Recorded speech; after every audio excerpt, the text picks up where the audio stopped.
My name is Lawrence Daly. I am a forensic child sexual abuse investigator, interviewer, and educator. The following is going to be a diagram on the investigations and interviewing of an investigative child sexual abuse interview. There will be criteria that I want you to consider when you investigate or interview child sexual abuse allegations.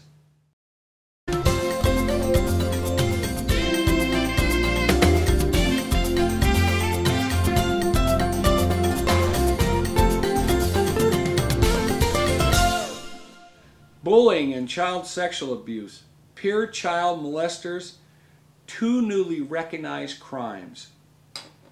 Bullying statistics. Law enforcement child sexual abuse investigators need to understand that children do hide important, relevant, and material information from their parents.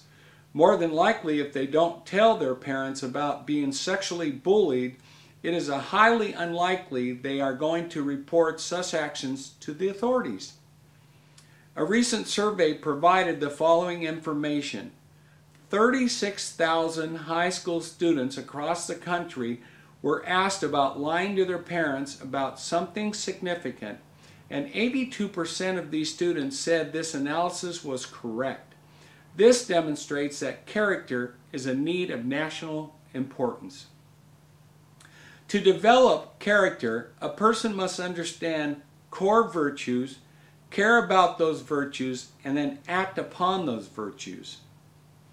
Bullying, peer child sexual abuse boundaries. Law enforcement child sexual abuse investigators who work the juvenile sexual assault unit need to know how to handle individuals, that is predators, who are bullying others, teenagers, into committing unwanted acts of sex. Law enforcement child sexual abuse investigators need to understand that witnesses, or what they call bystanders, will initially not be of assistance during the child sexual abuse investigation. Boundaries will not be set by law enforcement. The boundaries will be set within the peers. Law enforcement child sexual abuse investigators need to ascertain from one of the peers what are the acceptable sexual boundaries, who enforces the boundaries, and who punishes those who violate these boundaries. Law enforcement child sexual abuse investigators need to isolate the witnesses so the other peers cannot view the witness being interviewed by the investigators in any fashion. Investigators need to understand there are repercussions within the peers, that those who talk to the police will be dealt with by the enforcers within the peer group. Victims of bullying peer child sexual abuse has become a major incident within the school grounds. Victims are sexually attacked outside of the school grounds to inside the school, that is, bathrooms where cameras cannot find them. School security is not scrutinizing the students, and so forth. Peer child sexual abuse. Law enforcement child sexual abuse investigators need to understand that bullying is not the only method of peer-to-peer child sexual abuse acts. Some peers are taking advantage of those individuals who are younger, physically weaker, and fearful of their abusers.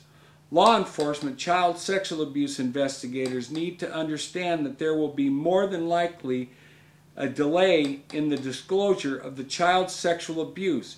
Reporting will occur when a counselor becomes involved. A trusted adult becomes concerned on what the victim is going through, and the information about the incidences comes out through another crime, peer problem, and so forth. Law enforcement child sexual abuse investigators need to be met with their district DARE officer and begin training and educating these officers that there is a problem occurring in their school environment. Bullying phase online, the internet, sexting, flirting in a provocative manner, texting, IM, photos, emails, MySpace, Facebook, Twitter, blog, Foursquare, children who are trying to deal with it, LinkedIn. The internet provides an access and opportunity for bullies who seek teenagers who are younger, weaker, and intimidated easily and become quick victims under numerous strategies by the bullying sexual predator. Bullying phase violence. Assaults. Girls are becoming more aggressive, where in the past they were more verbal. But over time, assaults are very common. Law enforcement officers need to be aware that bullying has different levels of violence. Law enforcement, child sexual abuse investigators need to understand bullies will take the violence to the level necessary to accomplish the Child Sexual Abuse Act. Law enforcement child sexual abuse investigators need to understand that the bullies have no fear of being caught, as bystanders, that is, witnesses, will verbally urge the bully to commit the violent and sexual act upon the victim. In recent years, some of these violent acts are being videotaped and posted on venues such as YouTube. Law enforcement is generally put in the place of the reactive investigator, acquiring the information about the violence and a sexual assault who watch videos on Google, YouTube, and so forth. Bullying phase over the top. Law enforcement child sexual abuse investigators need to understand that bullies have the attitude that they are untouchable. Law enforcement child sexual abuse investigators need to understand that the bullies intimidate the victim into not disclosing the child sexual abuse acts, fearing that one of the bully's friends will take over where the bully left off. Extreme attitudes. The victim lives in a world of fear, without protection, without any trusted peer to talk to about the child sexual abuse, as the peer is living in the same amount of fear as the victim.